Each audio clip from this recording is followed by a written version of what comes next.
সমস্যা হচ্ছে আমার সমস্যা হচ্ছে পেটে ব্যথা, বমি, ভালো লাগে না, মাথা ব্যথা অনেক, জ্বরের জ্বর আসলে অনেক খারাপ লাগে, চোখ ব্যথা করে।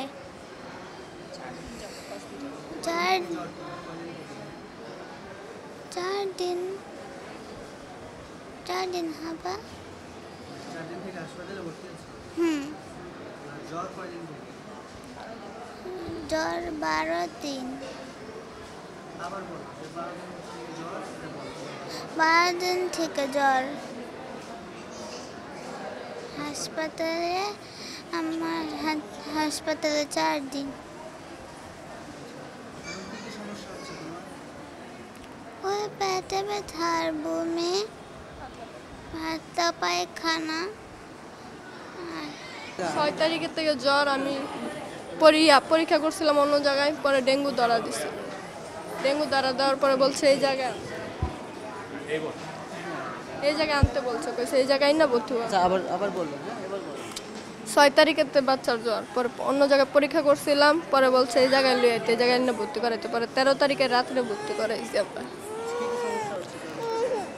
খালি জ্বর, কয়েকদিন বমি আসলে ওই জায়গায় ভর্তি করানোর পরে বমিটা কমছে, মানে খালি জ্বরই। ডাক্তার চিকিৎসা দিতে আছে ভালো, বলতে আছে। যে আমি 8 দিন ধরে অসুস্থ, ঠিক আছে। তো 2 দিন পর জানতে পারছি যে আমার ডেঙ্গু জ্বর হয়েছে। তারপর একটা পরীক্ষা নিরীক্ষা করার পরে আমাদের ওইখানে স্বাস্থ্য কমপ্লেক্স আছে, দুধ ফ্যাক্টরি, ওইখান থেকে এখানে পাঠানো হয়েছে। এখানে আসার পরে পরীক্ষা নিরীক্ষা করার পরে জানতে পারলাম যে এখানে পুরো ডেঙ্গু হয়েছে আমার। তারপরে জ্বরটা হয়েছে, বুঝতে পারছি আপনার শরীর ব্যথা, বমি বমি করছি।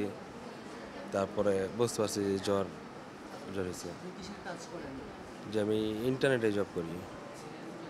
জি। বাইরে গিয়ে কি মশার কামড় খেয়েছেন? হ্যাঁ হ্যাঁ, এরকম বিভিন্ন জায়গায় আমার যেতে হয়, ওইখান থেকে হয়তো মশার কামড় টামড় খেয়েছি, তারপরে এরকম হয়েছে। এখন কি অবস্থা?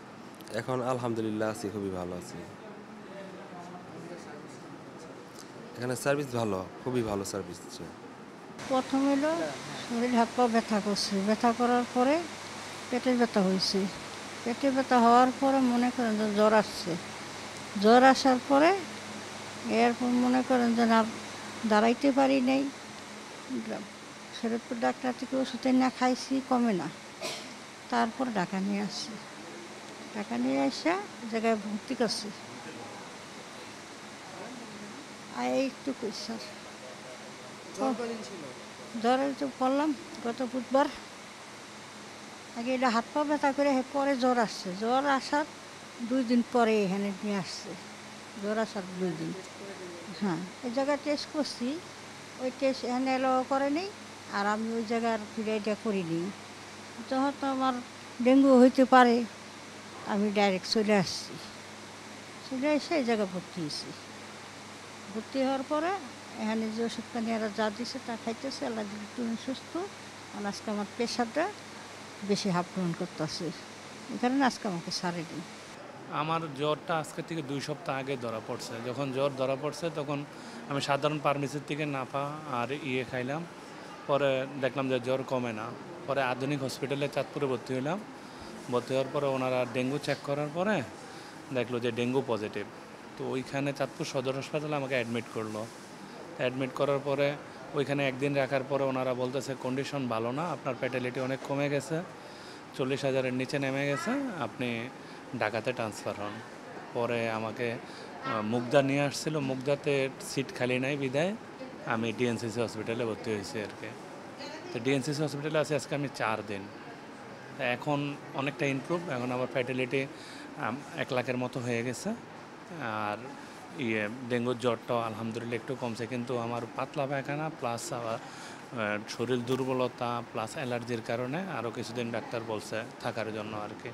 এখনও আমার মানে ওই ইয়েগুলা কাটে না, অসুস্থতাটা এখনও কাটে না। আমার নাম সাইফুল ইসলাম।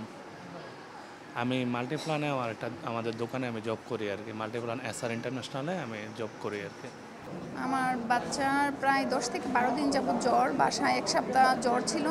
জ্বর হয়, জ্বর কমে যায়। পরে আমরা পপুলারে নিয়ে গেছি, 104-5 জ্বর ছিল।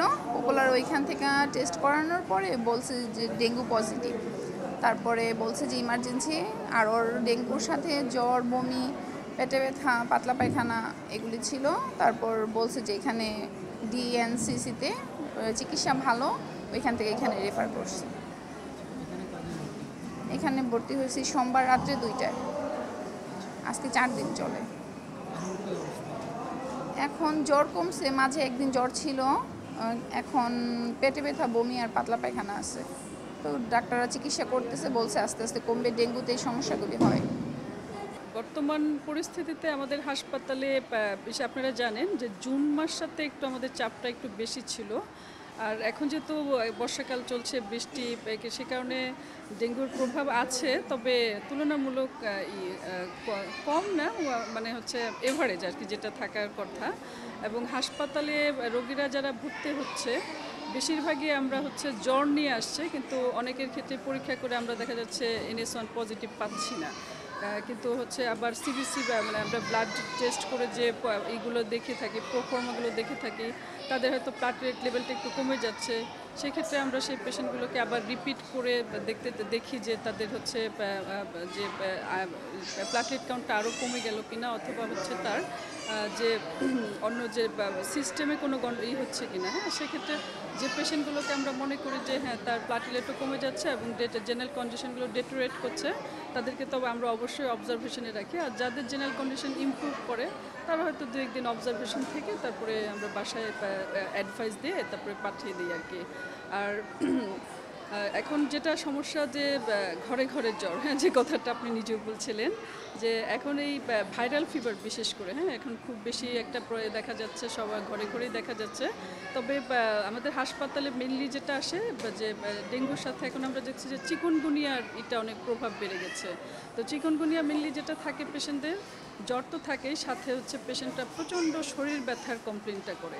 এখন চিকুনগুনিয়াটা আমরা অনেক ক্ষেত্রেই ডায়াগনোসিস মানে করতে পারি না, কারণ যে টেস্টটা এটা আমাদের হাসপাতালে নেই এবং পার্শ্ববর্তী হাসপাতালে করতে গেলে একটু খরচের ব্যাপার আছে। হ্যাঁ, সেজন্য যে পেশেন্টটা পারে, যাদের দেখলে আমরা মনে করি যে হ্যাঁ মানে দেখলে বা তাকে বললে যে সে যদি করতে চায় তাহলে করে আমরা কনফার্ম হই, আর না হলে আমাদের সাইন সিমটম দেখেই মোটামুটি হচ্ছে একটা ডিসিশনে আসতে হয় আর কি। আর সাথে কোভিড, হ্যাঁ, কোভিডটাও এখন আসলে, তবে কোভিডের প্রকোপ আসলে আলহামদুলিল্লাহ আমরা কাটিয়ে উঠেছি, এখন ওইভাবে হচ্ছে আক্রান্ত পেশেন্টরা হচ্ছে না। এবং ডেঙ্গু প্রথম দিকে যেরকম পেশেন্টরা সিভিয়ার কন্ডিশনগুলো নিয়ে আসতো, এখন কিন্তু তুলনামূলক এইগুলো কমেছে, এটা একটা আশার কথা। তো আমি সবাইকে বলবো যে এখন যেহেতু মৌসুম চলছে, জ্বর হলে অবশ্যই সাবধান থাকতে হবে, সচেতন থাকতে হবে, ডাক্তারের কাছে পরামর্শ নিতে হবে, ঘাবড়ানোর কিছু নেই। তবে অবহেলা করে বাসায় বসে থাকবেন না, ডাক্তারের কাছে আসুন, কনফার্ম হন। যদি আপনার